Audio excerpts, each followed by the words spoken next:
Hello and welcome back to Radio 2. So today we're going to continue where we left off on the previous lesson. And in the previous lesson, we looked at clocks and formations. So today we'll be continuing with the formation side of it.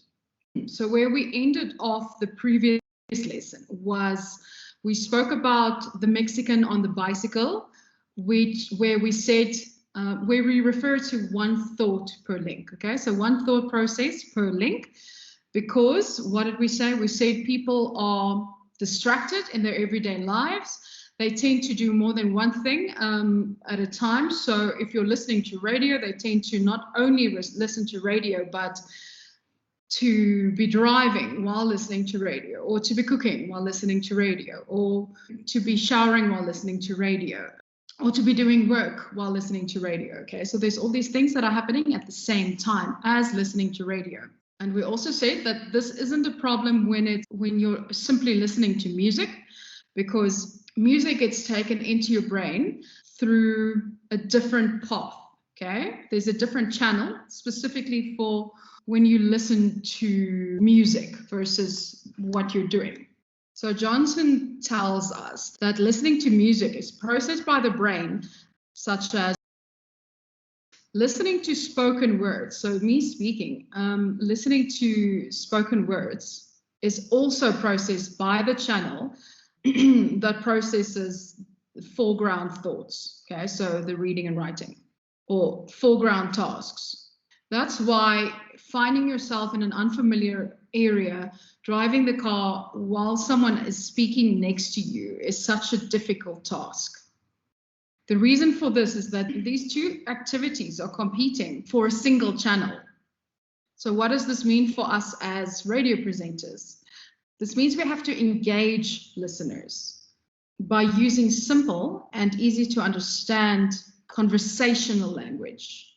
So today what we're going to be looking at is techniques that can help grab a listener's attention away from the things that they're currently doing.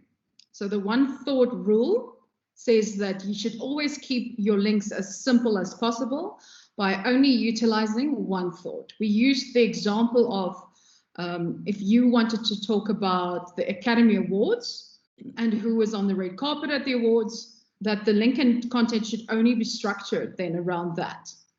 The presenter, you as a presenter, shouldn't now switch from chatting about this red carpet event to chatting about the Golden Globes, for instance, and about the looks on that red carpet, followed by a story about, I don't know, your matric film awards or your matric dance, followed by a story about your favorite high school teacher. Okay, why? Because this makes the link hard. Why? Because this makes the link hard to understand and hard to follow. Keep in mind that listeners are distracted and probably doing something else at the same time as listening to the radio. So they're only technically listening with one ear, okay? You can't demand attention if your links are difficult to follow. So keeping it simple will help you attract firstly, and secondly, retain that listener's attention. And with that in mind, we're starting today's lesson, which starts on page 120 in Next Level Radio. So what we'll be looking at is called the 5 rules of storytelling. Storytelling, I've told you before, is the most important thing that a presenter can have in his or her repertoire. Okay, it's important that you know how to tell stories. So once a presenter has decided what they once thought of the Mexican on the bicycle will be about, you have to start preparing and curate your content.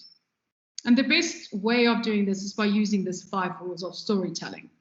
Every great story can usually be broken up into 5 different parts. They're loosely based on Tracy Johnson's The Science of Stories, 5 storytelling steps, which is in Johnson 2012, and comprises of the following. So firstly the hook. Secondly, the crumbs. Thirdly, dress up. The 4th one, the payoff, and lastly, the blackout. So we'll start with the hook. The presenter starts by preparing the hook. This is the most important part of this link. It consists of the opening moment that will grab a listener's attention and get them hooked on the content. David Lloyd explains how the start of the story is the most important part by noting that if listeners miss the start, they might just give up on the remainder. So in an article commissioned by Microsoft Canada, 2,000 Canadians were given a variety of tests to help discover the length of engagement and attention span. In the study, a graphic is presented from research that shows that since the year 2000 up until the year 2013, attention spans have dropped from 12 seconds to 8 seconds. This range is smaller than the attention span of a goldfish, which is 9 seconds. So our attention spans are smaller than that of a goldfish. This means that a presenter probably has around 8 seconds to grab a listener's attention when getting into a link. If you were doing radio back in the year 2000, you would have had more time to grab a person's attention than you do now.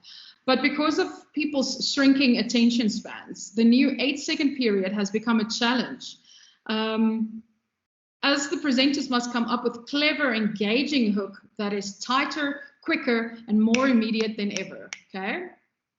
So just from the research that I just told you about, this Microsoft Canada research, we can see that listeners make a decision to stay with this link within about the first 8 seconds.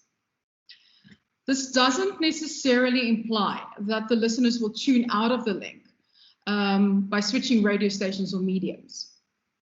However, if the listener is not almost immediately engaged, the listener could mentally have tuned out and start thinking about something else other than the link.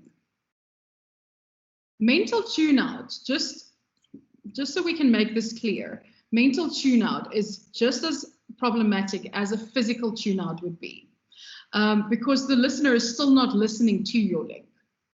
To stress the importance of a hook, some research tells us that 8 seconds is actually still too long. Spotify did research, and their research has shown that roughly 24% of songs are skipped within 5 seconds, 29% after 10 seconds, 35% after 30 seconds, and 49% before the end of the song. So there's more research that was conducted.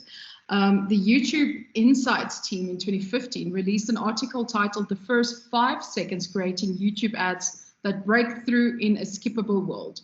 Their data suggests that at least 50% of the audience takes between 3 to 5 seconds to decide if they will keep on watching a video or if they will continue to a next video. If we use this research and we want to apply this to a radio link, we have to hook the listeners in under 5 seconds. Do you know how quick that is? Think about the first 5 to 10 seconds of the link. Think about the first 5 to 10 seconds of the link as the first spoon of a delicious meal. Okay? If the first spoon is delicious, you will usually try another and continue eating. What we're going to look at now are some tricks and applications to help construct the hook. Firstly, ask your listener something. A question directed to a listener brings them into the conversation immediately. Done correctly, a question can spark a sense of curiosity, and the listener can become involved in the conversation almost immediately. So if we take our red carpet scenario of earlier, here are some examples. When did you last watch something that wasn't that funny, but it reminded you of something really funny, and you burst out laughing so loudly that everyone whom you were watching thought you were mad? Or another example, when is it not appropriate to laugh at someone who fell? These are examples of physically asking your listener something. A hook and a question do not, however, have to be that literal. A hook could be a statement that could be interpreted as a question, a rhetorical question, or a statement that simply creates intrigue. Any way you use it, asking a listener a question in the first 5 to 10 seconds of a link gets the listener curious, intrigued, and engaged. The second one, these are all on page 122, by the way. The second one is set up the conflict immediately. Every great story requires conflict. Conflict is the secret spice that makes a great link, or that makes a link great. By immediately pointing to the conflict in the link, the listener is transported into the middle of a situation in which they are intrigued to see the outcome. It makes the listener wonder about what will happen next. So here's a statement that shows how we can grab someone's attention. So let's say my co-host's name is John. So John is arguing with me about this next piece and says I may not post this video. Or I have a problem. Do I post this video and risk losing my co-host but make your day? Okay, so just think about the way that was phrased. The third one there, make strong declarations, statements, proclamations, pronouncements, affirmations, or assertions. As I've mentioned before, great radio is emotive. A technique that helps to create emotive radio is to make bold or strong statements that will create an emotional trigger for the audience. Whether they disagree or agree with the statement doesn't really matter, as long as they feel strongly about it. So an example would be, if it was not for the fall on the red carpet last night, the Oscars would have been a bore. Or if it was not for whoever the actor's name is, tumbling down the red carpet, the Oscars would have been a waste of time. Okay, so you will notice that these two statements that I just gave you were opinion-based. So why? Because they gave the listener something to react to and are always more powerful than fact-based statements. By triggering an emotional reaction, you immediately involve the listeners in the link.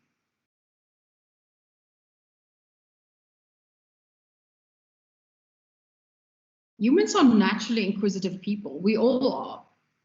So once you trigger mystery and intrigue in the hook, you will be able to keep the listeners listening to that link because they'll be interested.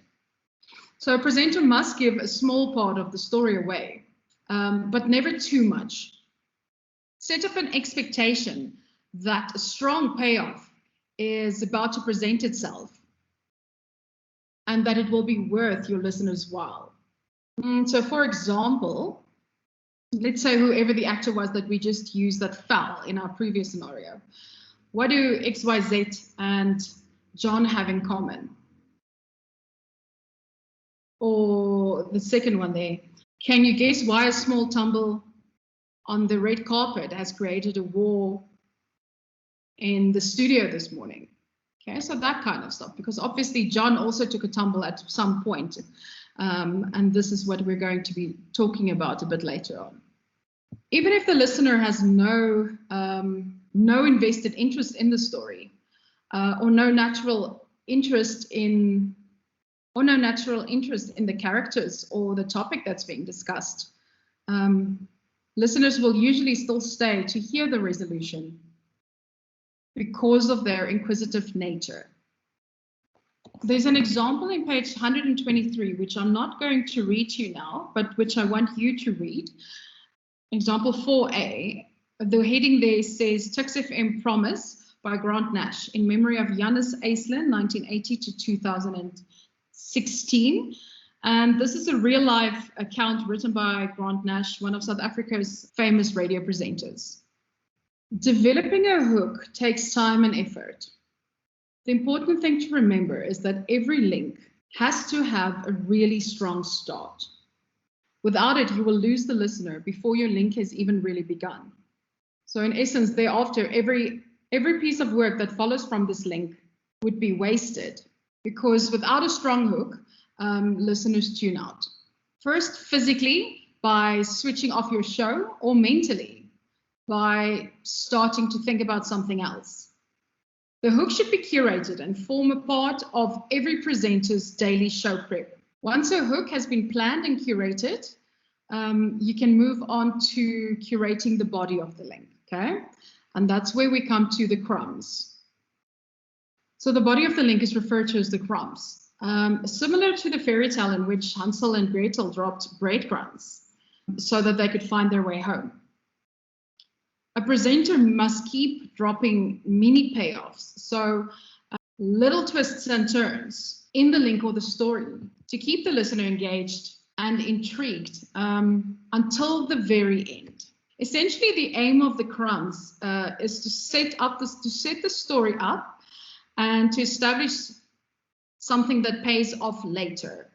Every link has to have forward momentum that leads as a path or crumbs towards the payoff. No matter how good the hook or even the punchline or the payoff at the end of the link, if the setup or the body of the link does not move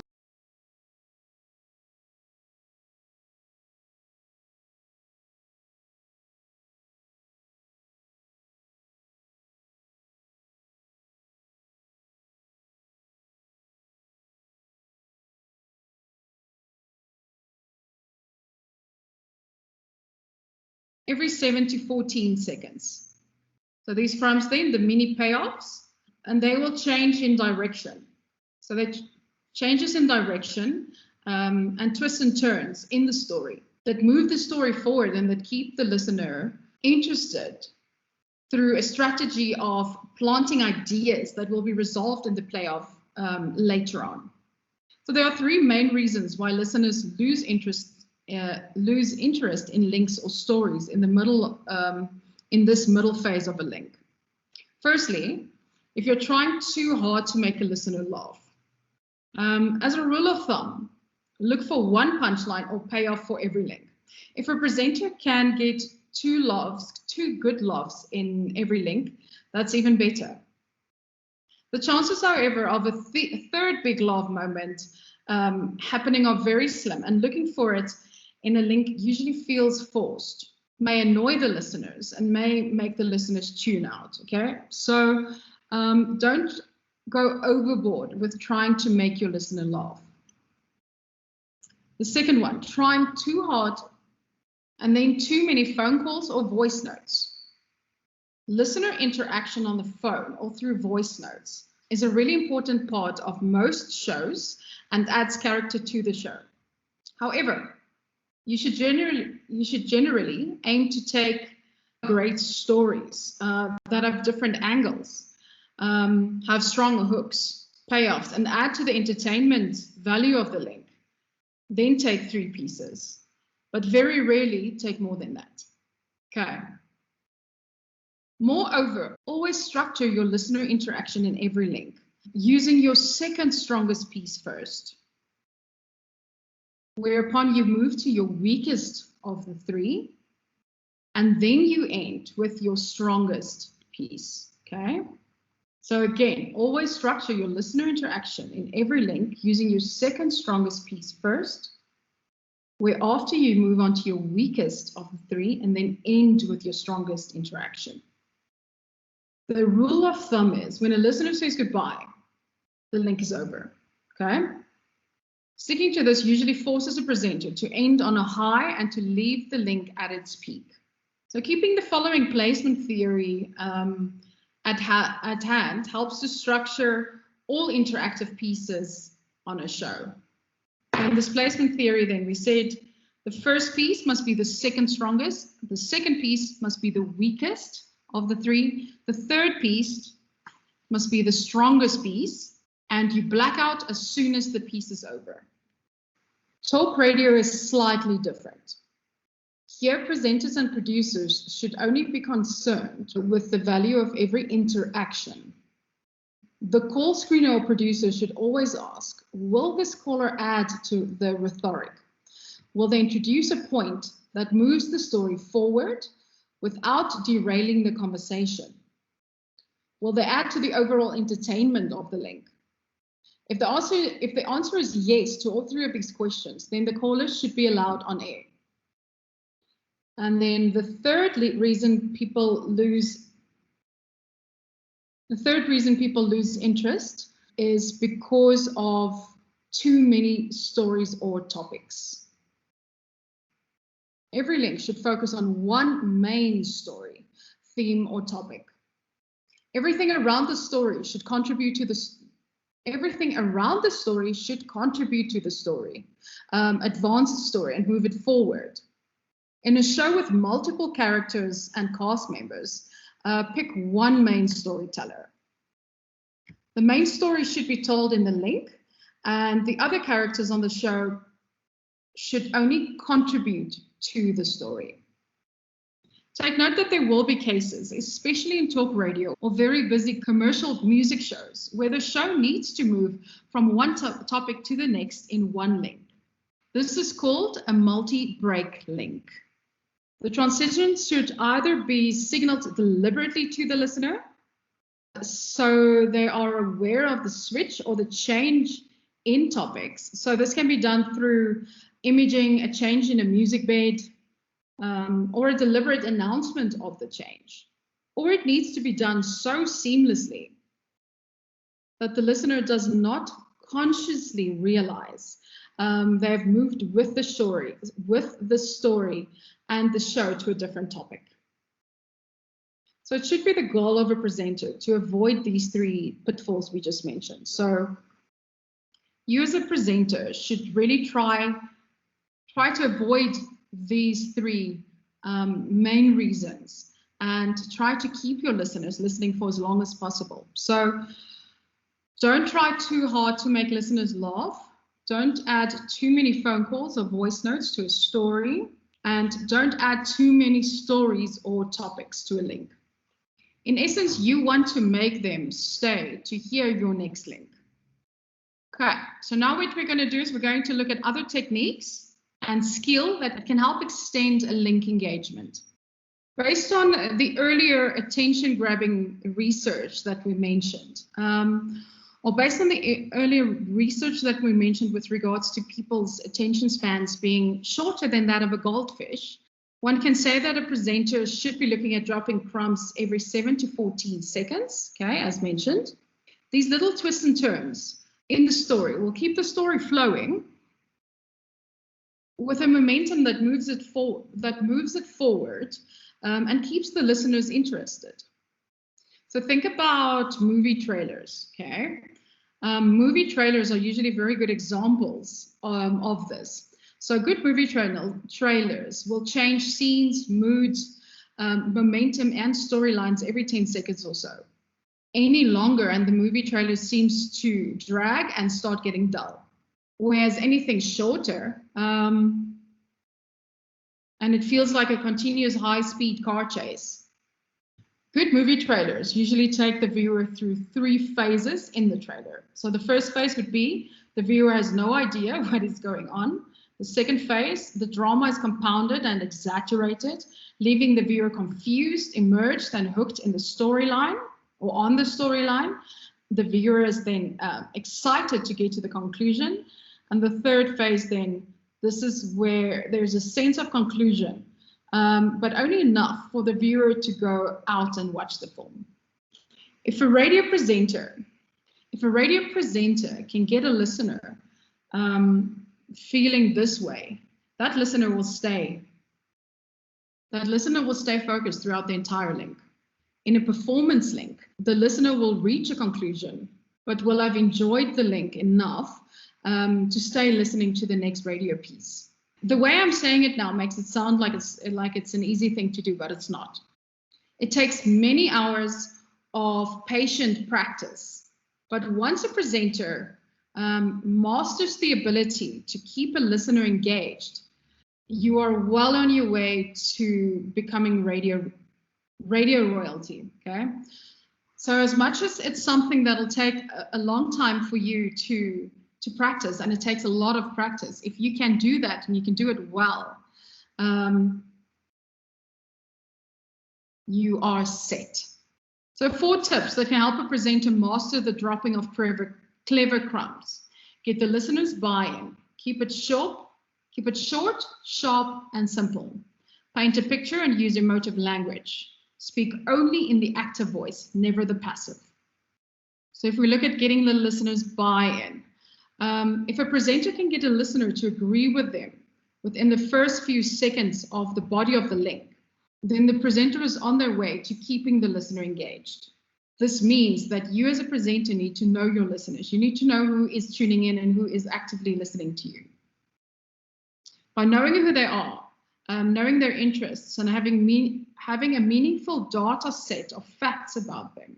Television networks, so TV networks, are especially good at getting their viewers to agree with them. They do this by reflecting their listeners' worldviews, and they support these views more often than not. Look at a conservative television channel like, for instance, Fox News in the United States.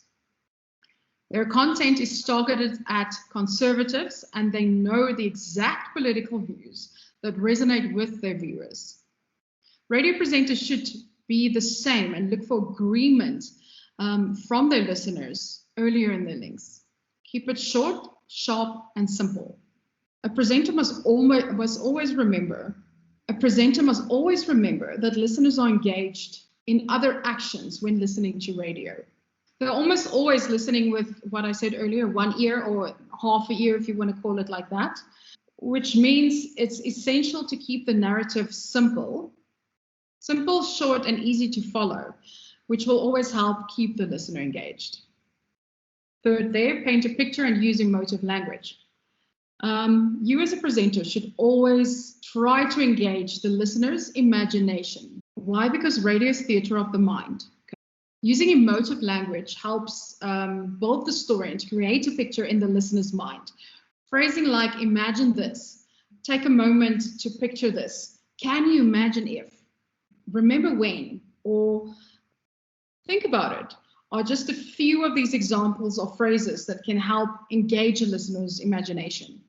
And then the last one, they speak only in the active voice, never the passive. This one is easier said than done.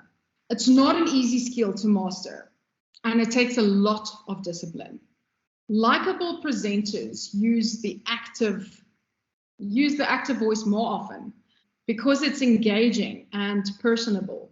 Active voice sentences always flow more smoothly and easier for a listener to follow than passive voice sentences. Passive voice sentences make a listener work harder to understand the sentences than the active alternative. There are some examples. On page 127, there are examples of active versus passive voice. Okay, so the first example there reads for the active voice. At each restaurant, the host ate at least one burger from the menu.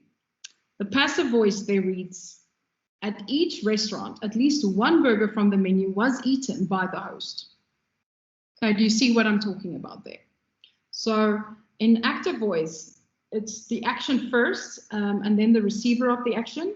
In passive voice, it's the receiver of the action, then the doer. Okay, so it's three things.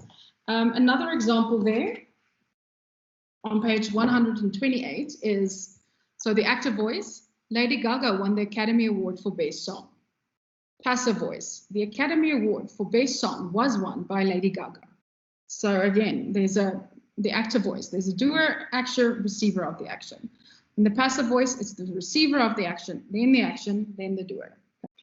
So once a presenter has mastered and executed once a presenter is able to master and execute the active voice, they will have set the listener up to anticipate the resolution, the payoff, or the punchline. And this is then the final part of a link, and it comprises of the moment in which the presenter rewards the listener and resolves the earlier setup, or they tell a joke, or they throw in an unexpected twist into the story. The payoff is really the reward that the listener gets for having listened to the story or the link. Okay, so the payoff is their reward. To construct a payoff, always ask yourself what you want the listener to remember from this link. What do you want them to take from the link? This will also help define the payoff for links that are simply utility-based. So for example, a news story, details surrounding the traffic or a weather forecast. So finding the crux, okay, so the payoff for the crux is the most important leave behind. So defining the crux or most important leave behind will allow you to construct and set up your payoff effectively. Another tool to use to help plan and execute a link is called the execution rule of 4. Noah Charney, who's a sitcom and TV writer, proposes the following template: the teaser, the trouble, the muddle, the triumph or the failure, and then the kicker. So the teaser is presenting the characters and the obstacle. The trouble is presenting a conflict or allowing for a desire to arise. The muddle is where the initial strategy leads to a new obstacle. The triumph or the failure, the moment in which the strategy is successful or unsuccessful. And then lastly, the kicker, the ending in which the changes took place as a result are depicted. Randy Lane, a communications professor from the Randy Lane Company, suggests that when preparing a link, start with the following 4 questions.